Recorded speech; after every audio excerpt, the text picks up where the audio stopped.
Welcome home. We are WNST AM 1570 Towson, Baltimore, and Baltimore Positive. We are into a new year. Happy New Year to everyone out there celebrating.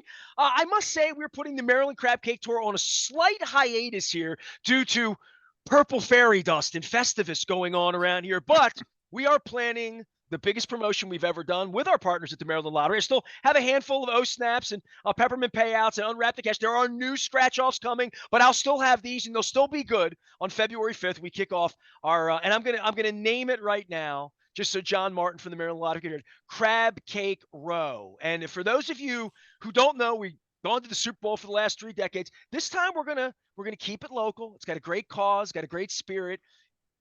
And I don't know that Lamar Jackson's going to be there. I don't know that we're going to have Pass for Cash at an AFC championship game here in Baltimore. But I know 2 things, John Martin, have happened since the new year has rung in. One, we're the #1 seed, and it's coming through here, as they would say in professional wrestling.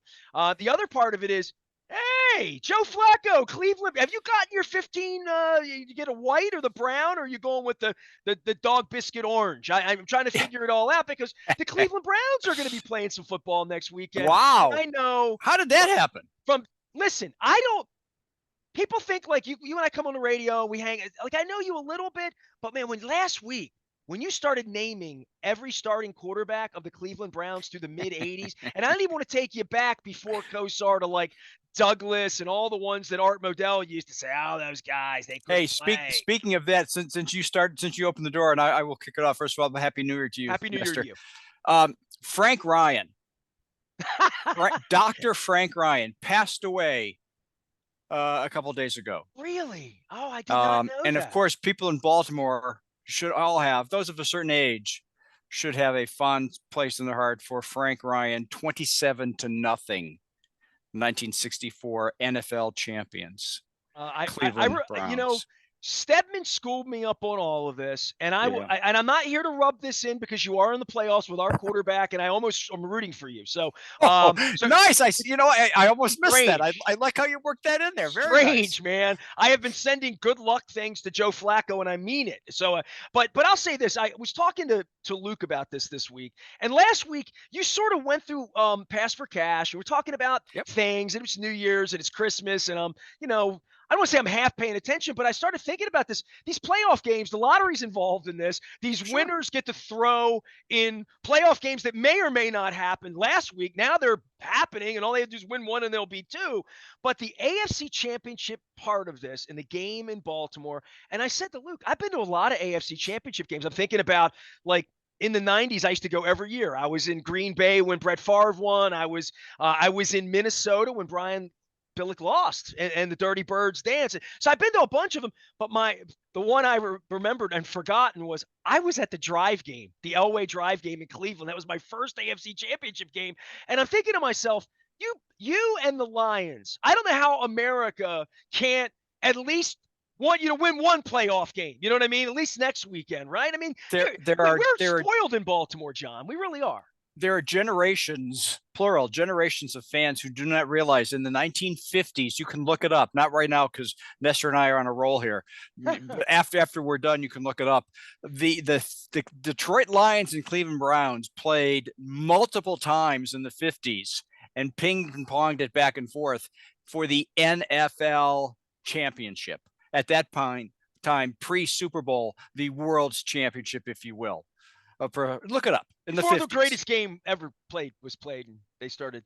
That's right. Roman there you numerals go. All those things all happen. Hey, you know what else is going to happen? What's going to happen? Because it's New Year. You're the king of the segue when we get together. Go ahead. No. You talked about. So we'll wrap up the Ravens because we had our last drawing for the last 2 people. We now have 6 finalists for our 20 years tickets for life promotion that'll wrap up after the season. So we are welcoming Victoria Bird from Hanover, Maryland, and John Kearney from Forest Hill, Maryland. So those 2 will join the 4 previous finalists, and those 6 folks will come down to M&T Bank Stadium at a date to be determined, and one of them will win Ravens season tickets for 20 years. Now, they've all won like a lot of money already, right? For the most 10 part. grand, 10. We'll spend in cash. little spin and Okay. key. Well, I mean, Super Bowl tickets might be that much. So, Yeah. hey, as we're getting into this, for the Pass for Cash, you pick winners for that as well, right? We have 4 people. So we're anticipating 2 games here in Baltimore.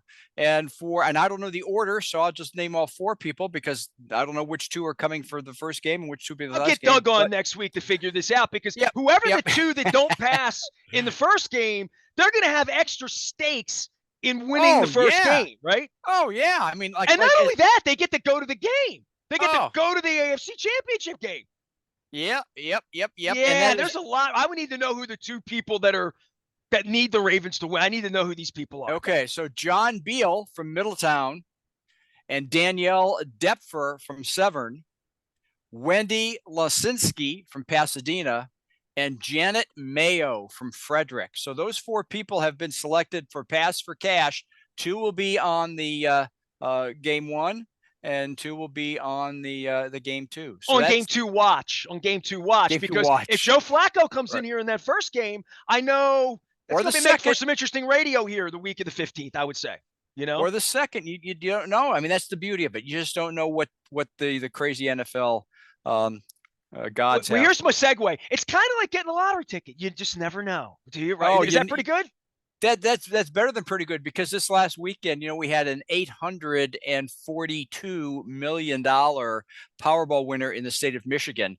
Excuse me, I'm born and bred in Ohio, so it's hard for me to hold on. Michigan, say that. They're having themselves a week, aren't they? I mean, literally. Did you watch that game? Did you watch that game? Not to mention the Lions are in the playoffs too, right? So man, I did watch that game, and I've said a lot about John Harbaugh lately. I've known Jim 10 years longer. I mean, when Jim was the quarterback here, I have a fondness for Jim in a way that television, I don't like him on TV. You know what I mean? When he's blowing off the announcer, getting off the podium and not answering questions. I don't like that part of him. Yeah. But I like the Jim that I knew here 30 years ago as the quarterback who was Captain Comeback and all that. He's taken on a whole different persona in Michigan. But Michigan, winner. We'll see you on Monday. State of Washington, they're going to be coming. That kid can play quarterback. Yep. But we did have our own winner, not for the grand prize in the Powerball sweepstakes there, not the $842.4 million jackpot, but $1 million winner in Prince George's County won, which means when you win the million, that means you had all 5 of the numbers, but you did not get the Powerball. So how's that, huh? You see the numbers? I don't know that in the old days we would sit and watch the numbers come up. Now I think we're in an online world where people check it. You know what I mean? So they're not sitting there 8, 21, and they know. But they could. They could. You don't know. But not everybody does. You must admit that would be a smaller percentage these days. Even when it's 800. Even my wife buys tickets. She goes to bed. It would take the miracle. We'd be up in the morning and you'd be sending me texts saying someone in Maryland won. They bought it at the Royal Farms on Providence Road. And we're like, Sure. But my wife is not up checking, but it's heartbreaking, but it's also heartwarming. They got $1 million, right? Oh yeah. Yeah. Now they've not yet come forward. They have 182 days from January 1st. So I hope they're doing the right thing now. We hope that they're getting their financial affairs in order. They're getting the right consultation and guidance from. I just love when people in Prince George's County have to drive to Baltimore and visit you because I want everybody to come to Baltimore and visit. Well, you know what? I think a lot of people would make that trek if they knew they had $1 million waiting for them on the other end. And a purple boa to take some pictures, or maybe even a burgundy and gold one if they want. John Martin is here. He's the executive director of all things Maryland Lottery. He comes on and we have some fun and we talk about the lottery and all the good things it does and the money it generates and the responsibility. And please do all of this. Especially with the Ravens in the playoffs, please do everything we're doing here very, very responsibly as we enter the new year. We got more winners, but you also have different games. I'm here holding up fun peppermint payouts and things that make me want to go back and eat all the Christmas cookies that I had plenty of Christmas cookies. But new year, new games. You have different stuff happening here, and sadly, we're not into the 50th anniversary, although I'm still holding on to 25. As long as I can, I'll hold on. You should. But you have a whole new thing happening here in 2024. We have lots of new things, and that's the beauty of turning the page and getting into a new calendar, literally and figuratively, is new beginnings, right? And new beginnings mean new scratch-offs. And on the scratch-off front, we just introduced 5 new games last week, so they're still fresh. still in their fresh wrappers. We have a let's do this in dollar value. The number, the $1 ticket, fast roll, top prize $1,000. We have a $3 ticket that's very interesting. It's called Loteria en Espanol, Loteria. The Loteria game, it's quite a history there. It's very, very popular in Mexico and other Latin countries and Hispanic countries. And it is a very unique game style, but $3 price point. We've had it before here in the state of Maryland, so we hope people. I'm going to ask Ross to give me those since I'm Hispanic, and we're going to, I'll have some fun giving those out. So yes, there you go. Loteria, I like that. See, Loteria, right. $5 price, $5 ticket. I don't know what we call it. It's just a dollar sign. It's like when Prince had that funky thing, and what did you call him? You called him. It was the symbol. Formerly. The symbol. Okay. The artist formerly known as the symbol. Okay. Well, right. The $5 ticket, formerly known as a $5 ticket. Top prize $50,000. We have a $10 money drop ticket. Top prize $100,000, and a $30 200 times the cash. Top prize $2 million. On a scratch off. Scratch offs. Yeah. Wow. Imagine that. Wow. Lots of new games coming up on display now at your lottery retailers. But we also have a new promotion, and we don't do these things very often, but this is something that no one in the lottery industry has done. So we're kind of trying something here for the first time. It is a jackpot reset promotion. And thankfully, when the Powerball was hit on January 1st, it allowed us to kick this off. So what it means is for the next 2 weeks, from now through January 16th, anytime you buy a Powerball ticket, which was the Powerball was just hit, so it's going to start and reset at its $20 million level. My wife's not buying until it gets to 100 million, but go ahead. Well, hang on. Yeah. Because Mega Millions is, you mentioned that, is 140. So Mega Millions 140. Gucci, so she needs 3 digits. You know what I mean? In the millions. Go. You know what I mean? Like it's just where we are. Well, then tell her about this promotion, because when she buys a $2 Powerball ticket on a random basis, she may get rewarded with a Mega Millions ticket, which is for the higher jackpot. Okay. So those two different brandings. Can you tell me anything historically about the difference? Sure. Powerball came first here, I believe. I remember like people would go to Pennsylvania when there wasn't that here, like going up to that poor ice place in Shrewsbury. Like literally, I remember all this as a kid. Oh, yeah. And Powerball came, then Mega Millions. What's the difference between, because we always see them in the window and I'm thinking, is that like Coke and Pepsi? Is that like Raven Steelers? What, or is it all under the same umbrella? It is interesting to me, and I don't know. And I went to Canada a couple weeks ago, and I was listening. I love Canadian radio. Like I'm a radio station owner, FCC license owner for 25 years. In Canada, they have to play Canadian music, so you get more Rush, more Bryan Adams, more Honeymoon Suite, probably more Corey Hart than you really want, or more Bare Naked Ladies. But they have a lot, like a Lotto 649. They have a name for it. Yes. And I'm like, where do they come up with these names? Loteria, I understand as an Hispanic. This means lottery. But Powerball and Mega Millions, what are the history of those, John?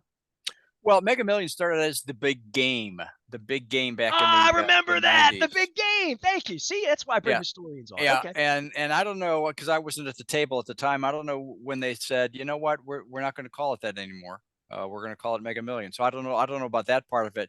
But you're correct in that certain states had the big game. And then certain states had Powerball as an alternative. So it was kind of a, Hatfield and McCoy's more than anything else at that point. It was more they were trying to get into one state versus another, right? But not both, right? And you're right. At that point, each state had its own parochial view of that. And you had people crossing state lines when one of them got into triple digits. At that time was big news. So back in 2010 maybe. This is pretty recent. Okay. All right. Yeah, no, pretty recent, that they said, this is silly. Let's just bring them all under the same family, and states can sell both games, which started then. And eventually all states came on board. They don't start on day one, but over several months in 2010, States could sell both, and today, of course, they do sell both. But the games are very similar, and despite attempts with promotions and differentiation, I think for most people, I would acknowledge and fairly say that most people view them as the same, and they chase the one that has the larger number. There you go. Well, I mean, that's Yeah. facts. So I drove over to Spirits West, right by your office on the west side of town, and I Hmm. came down. I think Fulton. I don't know where it is. Fulton, maybe in north in that area, on West Baltimore near Coppin. I was going to the Coppin game, and there's still a place on the corner that has the sign from my childhood that says the Numbers Game. And I actually took a picture of it, and I was going to send it over to you and say, this, from somebody, maybe you're from Ohio, whatever, but from a kid, it's like the pictures behind you, all the old Wishbone stuff and stuff that's vintage, I guess we would call it at this point. But when you start saying the big game and you start saying the Numbers Game, and I'm like, we haven't worked on these brandings in a long, long time here. Yeah. For you with the new year and getting into this with sports wagering, we talk so much about it, and it feels like it's been a little while since we've talked about this because I think people are going to go to casinos. They're going to watch games. They're going to treat these weekends, especially this weekend coming up, next weekend, I should say, is almost like you go to Vegas and watch 3 games and play all day and have a day. Speak to sports wagering a little bit as we enter 2024 because we got like first real full year last year. And I think even you would say it wasn't normal because of the way it came on and mobile came on during the sort of the middle of the season and Thanksgiving and Christmas. But this was like a first year to measure. We're now going into maybe what I dare I say the first really normal year, 2024 for sports wagering in Maryland. I think that's an excellent perspective, which is what you do. That's your job to provide the Thank excellent you. That's very perspective. kind of you. I appreciate that. Because now in January, I mean the year over year comparisons, and we are very much a numbers industry, and we compare year over year and trends. You're right. Now is the time when we really have January 24 versus January 23 to really see how the roller coaster goes through the year with the cyclical nature of the sports calendar and how things and players respond to that. So it will be interesting to see on the 10th of January, we'll have the December numbers. That's typically our cadence. The 10th of the month, we'll know what the previous month delivered on. So right now, we are trending a little bit above what we had expected at this point. We still have people in the pipeline, God bless them all, who are still trying to get their affairs in order and come into the market. So we're not yet fully operational. We have 25 licenses, sports books, 13 retail, 12 mobile. And this will be January through the rest of calendar 24 will be a fair assessment year over year, and we expect those numbers to continue to certainly ebb and flow, but probably be better than year over year because I think the market grows just organically year over year. Well, I'll tell you what, it's been fun for people that I know that play and play responsibly and, a little parlay over the weekend for 3 games to try to have fun and win $100 with 5 or 10 bucks or whatever. I know a lot of people that have been doing that. It has never been my thing because I was a journalist and just sort of like, asking Lamar if he's hurt and running onto the radio and betting on it was not something that was something that was frowned upon forever. As I get more into it, it has become much more, especially with television and celebrities and different people just talking about the games. I know what the point spread is, and I can honestly say I probably spent 15 years on the radio where I really didn't know the point spread so much because it just wasn't where my focus was. And certainly with the more recent news with ESPN getting into the market, not only in Maryland but in several other states, it does start to blur the line a little bit. And I am empathetic to people who are a little raise an eyebrow as to what that really means. And you're right, the immediacy of it, the ability to have it literally inundate online play and real time action, it does give me a little reason to kind of when I Well, look when at it the a little players bit. player in the game are in front of someone with a mic flag that says Caesars on it, I'm a little like, or Bally's, I'm Yeah, a little like, it's a little strange. yeah, When the Ravens are setting up interviews with Bally's and Caesars in the middle of the week for interviews that are now media companies, we really have, and it's yeah. not going back. I don't want to be a get off my lawn guy. I'm an adjuster. You know what I'm saying? But the adjustment psychologically is it's ubiquitous very, very quickly. And a year and a half ago, you were at the center of trying with Swart, trying to get all of this stuff together to make it like this. And now's the time to say to people, it's playoffs. We're all excited. The Ravens are going to the Super Bowl. We're all, pump the brakes a little bit. Just do it responsibly. I think that I try to stay out in front of that all the time because I've seen it wreck people's lives 30, 40 years ago when I was a kid. Just having Atlantic City up the road was for some people too much, Yeah, and that's something that we as the role we play, because we're both regulator and operator, right? I mean, we operate the lottery here in Maryland, and that for many people can be a trigger in and of itself. And we understand that, and we promote responsible play, and we do what we can to direct people to the resources that they need. But when we regulate the casino side and the sports wagering side, we really partner with those operators and trust them. And quite frankly, it's part of their application process. They need to show us that they've got a responsible gaming platform in place and messaging in place, and will adhere to our regulatory guidelines. And that will only get more scrutinized and more developed in the years ahead. Good. John Martin is here. He is the executive director of all things Maryland Lottery and Gaming. We're in a little bit of a hiatus for a couple weeks, but we're going to come back strong on February 5th with Crab Cake Row. It's going to be the biggest charity promotion that I've ever done in 25 years. Celebrating 25 years, we want to do something awesome.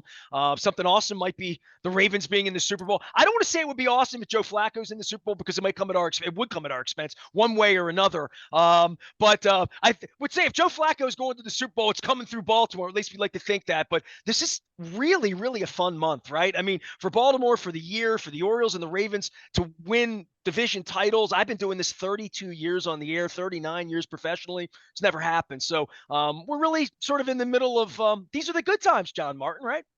These are the good times, Nestor, and we hope the good times get better. Anything you want to say, go Washington Huskies, or any you want to be anti-Mitch just a You know little bit? Because what? I'll do it with you. I'm in. No. I didn't really get that caught up in it. I watched, truth be told, I watched just the overtime of the Michigan game. I didn't really see anything, so I have no idea how they got there. Then I watched none of the Washington Texas game because that was past my bedtime. I couldn't stay up that late. So I'm not going to talk a lot of college football this week, so I'll do this with you. I cannot believe that everybody's just cool with put the ball down at the 25-yard line in overtime. Like I can't believe we've been brainwashed into thinking that this is football. And I'm thinking it's kind of like penalty kicks in soccer. Like at the sports guy in exactly me, what it is. Yes. The sports guy in me says, you're playing for a champion. Look, listen, it's different in a hockey game on February 1st in Quebec, right? If it's 3-3 after 70 minutes of ice, okay, go home, kiss your sister, get on the buses, go. And I would even say that I wouldn't say that about an NBA game or a baseball game because I think our society's not happy with a tie in any of that. And certainly soccer wasn't happy, which is why they bastardized the game. But I was very disappointed. I mean, I just thought to myself, even baseball doesn't put the guy on second base in postseason because it's dumb. Again, I'm not that big a fan either to understand the rules. So it was, I mean, I understood what they did, but I actually watched it and I had the same feeling because, they do the coin flip and then, obviously, the decision on whether you want to offense first or defense first. But then the other team, I didn't realize this, they picked the end of the field. So they had the Michigan end of the field, again, especially in the way the college, seats these things. So Alabama had to then try to go into the Michigan end, right. end. Yeah, which was, wow, that was interesting. Yeah, college football, it'll be over on Monday, and then we can get down to real business around here next week. John Martin is here. He's the executive director of all things Maryland Lottery.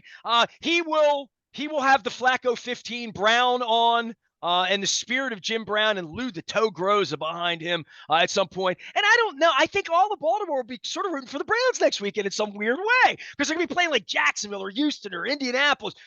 No problem rooting against Indianapolis. We never have a problem with that around here. So it's going to be a wild month of football around here. If you've been listening in on AM 1570 and you hear some Crab Cake Tour best of some of the best conversations we've had the last 6 to 9 months, you'll hear a little bit of that. Heading into the weekend, Luke is out in Owings Mills getting ready for Steelers and bad weather here this week. And then we're going to sun ourselves and just fan ourselves and eat grapes around here and drink champagne watching the rest of the NFL play while we await, nervously, I might add, some AFC divisional action around here. I am Nestor. We are WNST, AM 1570, Towson, Baltimore, and we never stop talking Baltimore. Positive and Happy New Year, Raven Festivus. Stay with us.